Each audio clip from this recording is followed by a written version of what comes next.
খুলবো 3টা সিটি দেওয়ার পরে বন্ধুরা।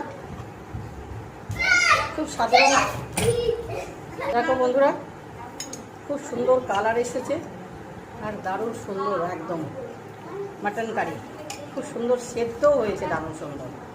দেখো এবার আলু,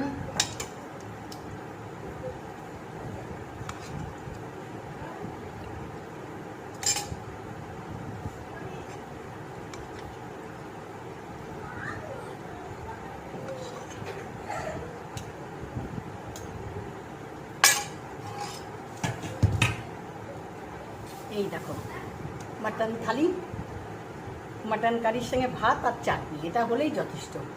সবাই প্লিজ ভিডিওটা দেখে লাইক করো, শেয়ার করো, চ্যানেলটাকে সাবস্ক্রাইব করে নাও। কেমন হলো অবশ্যই তোমরা কমেন্ট করে জানাবে। টাটা বন্ধুরা।